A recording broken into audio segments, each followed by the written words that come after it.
আসসালামু আলাইকুম, সবাই কেমন আছেন? আমি আলহামদুলিল্লাহ আপনাদের দয়ায় ভালো আছি। তো নতুন একটি ব্লগ নিয়ে চলে আসলাম। আজকে বিকেলে প্রচণ্ড বাতাস বাহিরে, তা ভাবলাম যে একটু বসে বাতাসটাকে উপলব্ধি করে আর এক কাপ চা খাই। নাও, আমার চা খাওয়া ভেস্তে গেল আর বাচ্চাদের দুষ্টুমিতে এতটা অতিষ্ঠ হয়ে গেলাম, তো ভাবলাম যাক বাচ্চাদের একটা ছোট্ট করে ভিডিও করে ফেলি আর আপনাদের সাথে শেয়ার করি।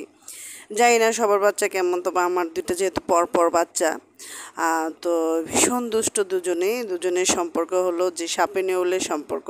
আমি তো একদম বাংলা ভাষায় বলি যে সতীনের সম্পর্ক। মানে একজন অপরজনকে মানে সহ্যই করতে পারে না। আর আমার কাছে ইদানিং যেটা মানে খেয়াল হচ্ছে যে ছোট মেয়েটা বড়টার চেয়ে এক গুণ না, আমার কাছে মনে হয় 100%, 100 গুণ বেশি। সে ইদানিং কিছু দুষ্টামি করতেছে যে গ্রিলে উঠে সে নাচা শুরু করে। যেহেতু ওই আমার ওয়ার্ড্রোপের উপরে টিভিটা ছিল, তো বারিন্দা থেকে টিভি সব দেখা যায়, সে বারিন্দার দিকে তাকাচ্ছিল আর গানের সাথে খুব সুন্দর করে নাচতেছিল। আর এই গ্রিলটাতে আমি সবসময় খেয়াল করে দেখি সে উপরের তলায় একটা পাতা আছে আম গাছের, কয়েকটা ডালের পাতা চলে আসছে, ওই পাতাগুলো পাড়ার সে খুব চেষ্টা করে। প্রতিদিনই সে ওঠার চেষ্টা করে, এক দুই করে উঠতে উঠতে এখন দেখি পুরোটাই উঠে পড়তেছে।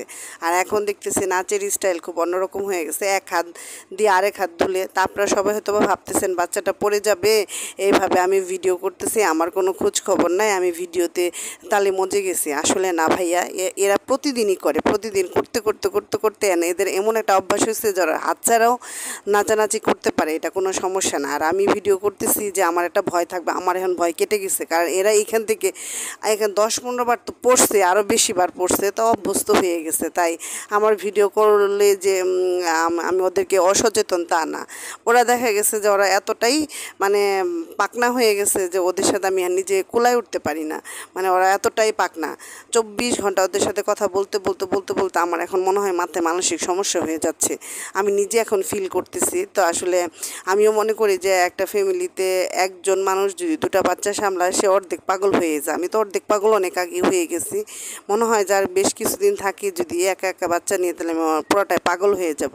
এর জন্য আমি চেষ্টা করি 2-1 মাস পর পর ওর দাদা বাড়ি যেতে, আমার বাবার বাড়ি বা ভাইয়ের বাড়ি, মানে কোথাও না কোথাও ঘুরে আসার জন্য, যাতে মাইন্ড একটু ডাইভার্ট থাকুক, আমার একটু রিফ্রেশ হয়ে যাই। বাচ্চাগুলোর অত্যাচারে অতিষ্ঠ হয়ে গেছে। কিছু গাছ লাগাইছে, ছোট ছোট গাছ, আসলে লাগাইতে পারি না। অনেক সময় দেখা যায় যে গাছ লাগাইছি, কিন্তু এই বাচ্চাদের অত্যাচারে দেখা যায় সব গাছ তারাও তুলে ফেলে। মানে 1 মিনিট এদিক সেদিক তাকাইলে তারা গাছ তুলে ফেলে। আর এই যে বড় মেয়ে কি শুরু করছে দুলনা ইদানিং, শুয়ে থাকার প্রবণতা, খালি শুয়ে থাকে আর মাথায় ব্যথা বাড়ি বাড়ি খায় মাথার মধ্যে যায়। আর রাত হলে সে বলে মাথা ব্যথা করে, মাথা ব্যথা করে। আমি এতবার বলি যে এই দোলনাটাতে তুমি শুয়েও না, শুয়ে না, কিন্তু কে কার কথা শুনে? আসলে ওদের কথাই নিজেরা শুনতে শুনতে আসলে কি বলবেন, আমাদের কথা তারা শুনে না, ওদের কথাই আমরা শুনি। এখন দেখা গেছে মেয়ে যে কি সুন্দর করে ইদানিং দাঁড়ানো শুরু করে দিছে। তো সবাই ভালো থাকবেন, সুস্থ থাকবেন, চ্যানেলটি সাবস্ক্রাইব করবেন, আমার বাচ্চাদের জন্য দোয়া করবেন। আল্লাহ হাফেজ।